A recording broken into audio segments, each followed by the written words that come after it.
मोहन सिंह यादव को मुख्यमंत्री पद से हटाने के लिए विपक्ष नहीं बल्कि खुद की ही पार्टी के दिग्गज चेहरे मैदान में उतर आए हैं। क्या मोहन सिंह यादव का लंबे समय तक यानी कि 5 साल का अपना कार्यकाल करना भी नामुमकिन हो जाएगा?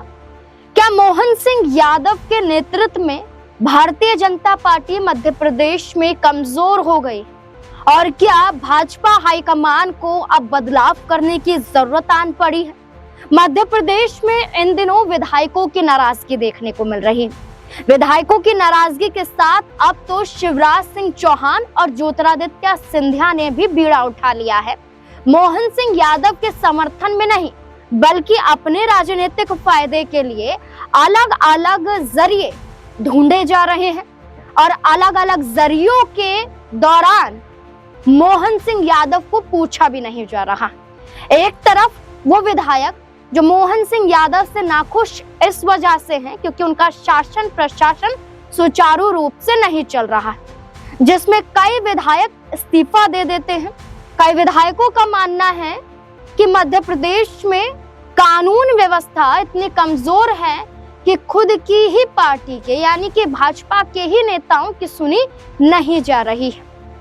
ऐसे में जब बजट सत्र की शुरुआत मध्य प्रदेश में हुई उस दौरान भी मोहन सिंह यादव पर आरोप इल्जाम लगाते हुए सदन के बाहर भारतीय जनता पार्टी के ही विधायकों ने धरना दी और धरने के साथ साथ वो नारेबाजी करते हुए नजर आए अपनी सरकार के खिलाफ कि हम सत्र नहीं चलने देंगे अगर हमारी मांगे पूरी नहीं हुई। इसमें नरेंद्र तोमर की बात करें, इसमें रीति पाठक की बात करें, इसमें हम कई उन तमाम विधायकों का जिक्र करें जो रह रहकर अपनी मांगों के अनुसार मोहन सिंह यादव को नापसंद करते रहे। लेकिन हाल फिलहाल में एक ऐसी घटना घटी जिसके बाद माना गया कि मध्य प्रदेश में विधायकों के जो बयान सामने आ रहे हैं क्या वो बयान मोहन सिंह यादव को डुबा रहे हैं।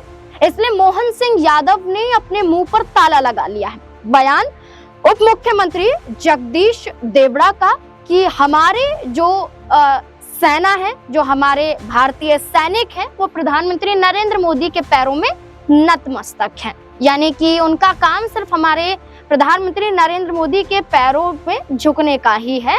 वो बॉर्डर पर या जंग लड़ने नहीं जाते हैं, ऐसा कुछ भी नहीं, बल्कि बस ये कि हमारे देश के प्रधानमंत्री हैं और उनके आगे झुकने का काम सैनिकों का है। न सिर्फ जगदीश देवड़ा बल्कि सबसे ज्यादा बयान सुर्खियों में आया कैबिनेट मंत्री विजय शाह का। कुंवर विजय शाह वो मंत्री जो भारतीय जनता पार्टी की मध्य प्रदेश में नैया डुबाने में लगे हुए हैं। विजय शाह का वो बयान जो ऑपरेशन सिंदूर के नेतृत्व में कर्नल सोफिया कुरैशी पर दिया गया था, जहां आतंकवादियों की बहन उन्हें बता दिया गया था। अब विजय शाह को लेकर कई रिपोर्ट सामने आ रही हैं कि वो मध्य प्रदेश से ही गायब हो गए। ऐसे में एसआईटी की टीम उनके खिलाफ जांच कर रही है, दूसरी तरफ सहयोग विजय शाह नहीं दे रहे हैं, तीसरी तरफ माफी भी मांग रहे हैं। ऐसे में माना जा रहा है कि मोहन सिंह यादव अब इस पर ना तो कोई एक्शन ले रहे हैं बल्कि विजय शाह की जो चुप्पी है, विजय शाह जो गायब हो गए हैं, जो माफी मांग रहे हैं, उनका साफ सीधा अर्थ ये है कि अब उनकी वजह से भारतीय जनता पार्टी को जो नुकसान उठाना पड़ेगा, इस आधार पर आपको पार्टी से बाहर का रास्ता भी दिखाया जा सकता है या फिर आपका राजनीतिक सफर भी खत्म हो सकता है। ऐसे में विजय शाह को लेकर द सूत्र की एक रिपोर्ट में लिखा गया है, विजय शाह जैसे बीजेपी नेताओं को पीएम मोदी का सख्त मैसेज, कहीं भी कुछ भी बोलने से बचें। द सूत्र में जो आर्टिकल लिखा गया है इसमें साफ बताया गया है कि प्रधानमंत्री नरेंद्र मोदी ने ये कहा है अपने एक भाषण में इन तमाम नेताओं को लेकर कि अपने इन बयानबाजियों से बचें जो संवेदनशील है, आप उल जुलूल बोलने से बचें। यानी कि मोहन सिंह यादव का जो कर्तव्य था, जो उन्हें कहना चाहिए था, वो देश के प्रधानमंत्री नरेंद्र मोदी ने कह दिया। यानी कि उनकी अहमियत अब मंत्रियों के आगे कुछ नहीं है, अब देश के प्रधानमंत्री नरेंद्र मोदी को खुद अपने नेताओं को समझाना पड़ रहा है। इतना ही नहीं, विजय शाह को लेकर दैनिक भास्कर की एक रिपोर्ट नजर आती है। दैनिक भास्कर में लिखा है, इंदौर में लगे मंत्री विजय शाह की गुमशुदगी के पोस्टर ढूंढकर लाने वाले को 11,000 का इनाम। एसआईटी ने केस से जुड़े दस्तावेज वीडियो जब्त किए। दैनिक भास्कर की इस रिपोर्ट से साफ जाहिर है कि एक तरफ प्रधानमंत्री नरेंद्र मोदी ने फटकारा तो दूसरी तरफ विजय शाह को अपनी गिरफ्तारी का डर सताने लगा, क्योंकि कई वीडियोस और कई फोटोज जब्त कर लिए गए हैं और खुद सुप्रीम कोर्ट ने फटकार लगाते हुए कहा था कि घड़ियाली आंसू से काम नहीं चलेगा, अब आपको अपनी बेगुनाही के सबूत पेश करने पड़ेंगे। बेगुनाही के सबूत ना पेश करने के आधार पर उनका बार बार माफी मांगना यही दर्शा रहा है। जहां विधायक मंत्री ये कदम उठा रहे हैं, वहीं दूसरी तरफ शिवराज सिंह चौहान मध्य प्रदेश में अकेले अपने दम पर एक पद यात्रा निकाल चुके हैं, जिसमें वो मध्य प्रदेश के जन जन से जुड़ रहे हैं। मध्य प्रदेश के लोगों के साथ मेल मिलाप देखा जा रहा है। शिवराज सिंह चौहान अकेले नहीं बल्कि उनका पूरा परिवार उनके साथ है, जहां उनकी बहू अमानत चौहान भी नजर आती हैं, कार्तिकेय सिंह चौहान भी दिखाई देते हैं, उनकी पत्नी साधना चौहान भी नजर आती हैं। तो शिवराज सिंह चौहान मध्य प्रदेश में मोहन सिंह यादव के मुकाबले अपनी मजबूती को फिर से तलाश रहे हैं।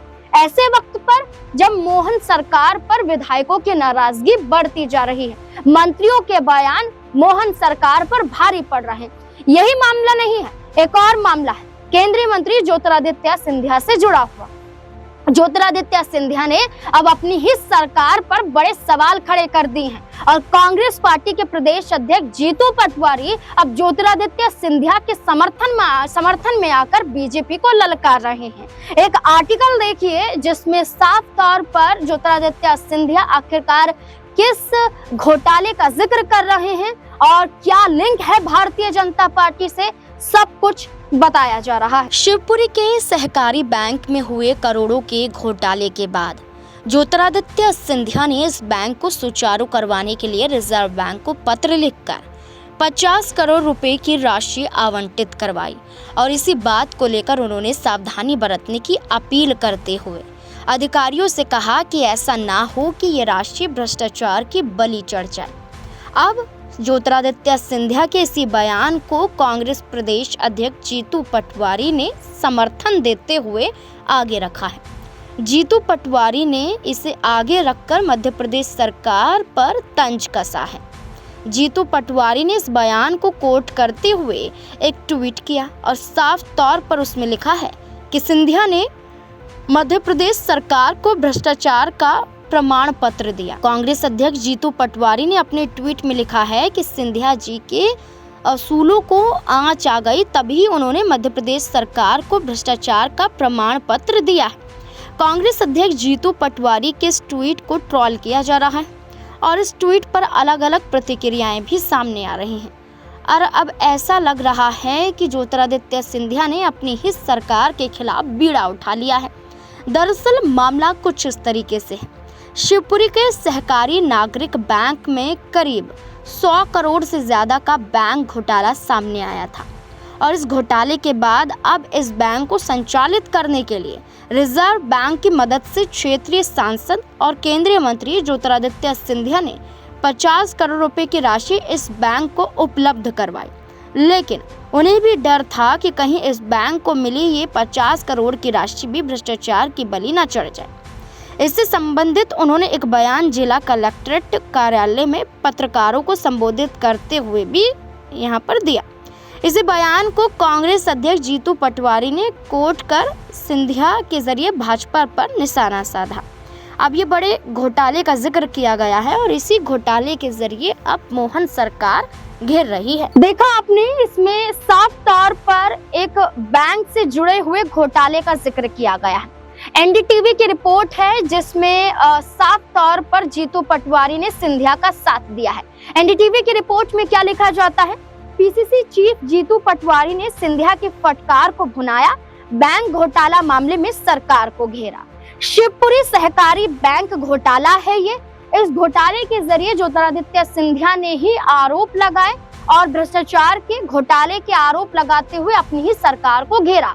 अब ऐसे में ज्योतिरादित्य सिंधिया है, शिवराज सिंह चौहान है, कई विधायक हैं, सब मोहन सिंह यादव के खिलाफ है और मोहन सिंह यादव हैं कि मध्य प्रदेश में अपनी सक्रियता अब ना के बराबर दिखा रहे हैं, जिसका मानना है कि क्या उन्हें अब अपनी कुर्सी खोने का खतरा सता रहा है। क्या आपको भी यही लग रहा है कि मध्य प्रदेश में मात्र 1.5 साल का समय ही बीता है, अभी लंबा समय बाकी है? क्या मोहन सिंह यादव अपना कार्यकाल पूरा नहीं कर पाएंगे तो क्या शिवराज सिंह चौहान अपनी मजबूती मध्य प्रदेश में यात्रा के जरिए निकाल रहे हैं?